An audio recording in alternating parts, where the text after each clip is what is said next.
Isolation. Quel intérêt à isoler? Isoler permet d'atteindre plusieurs objectifs. L'amélioration du confort thermique, les parois non isolées laissant migrer la chaleur tant l'hiver que l'été. La diminution de la consommation d'énergie pour le chauffage ou le rafraîchissement. La réduction des émissions de gaz à effet de serre.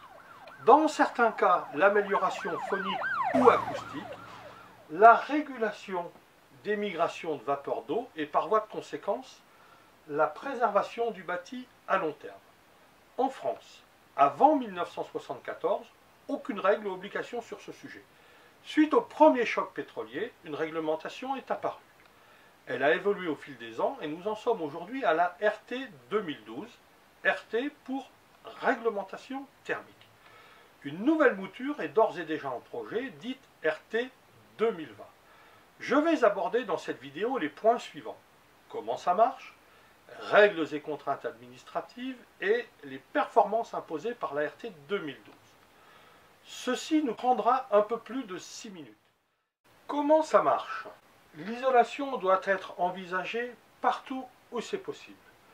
Isolation de la toiture, isolation des murs, isolation lorsqu'il y aura des ouvertures, bien les traiter, et isolation des planchers. Parfois, des éléments de la maison traversent de part en part l'isolation, créant ainsi un lien direct entre l'intérieur et l'extérieur. C'est le cas entre autres des dalles qui traversent et se prolongent en balcon extérieur, ou parfois des caissons de volets roulants. C'est ce que l'on appelle un pont thermique. Comme les ponts routiers permettent à des véhicules de franchir des obstacles, ces ponts thermiques ouvrent la voie aux calories à travers l'isolant. Nous n'en dirons pas plus ici, un film est dédié à ce sujet.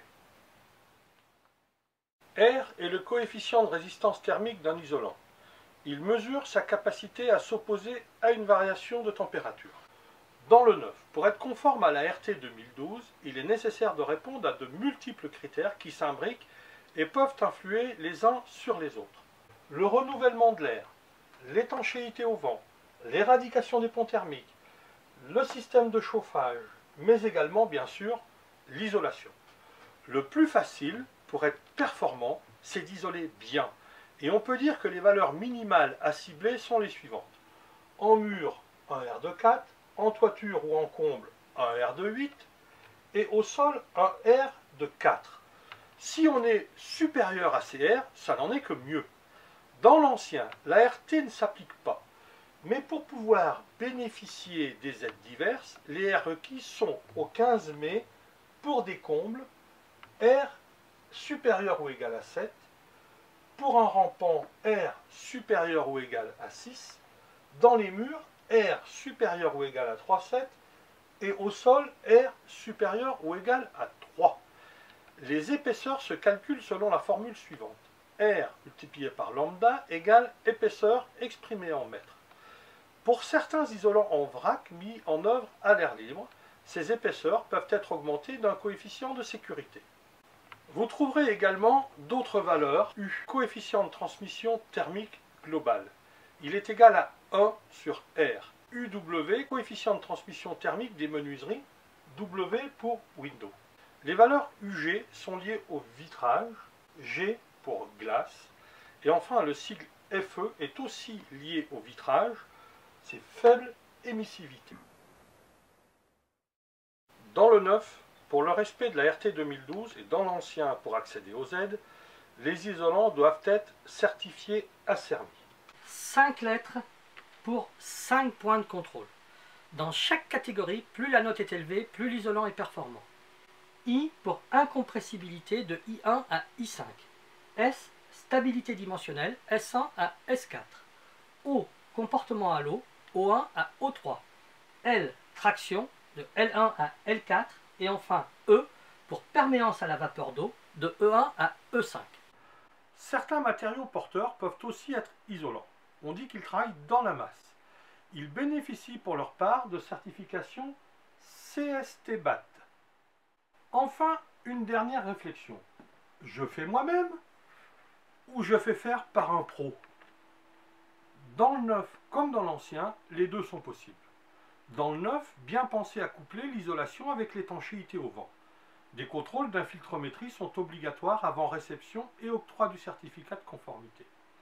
Des performances minimales sont imposées. Dans l'ancien, l'obtention d'aide est subordonnée au fait que les travaux soient réalisés par un professionnel.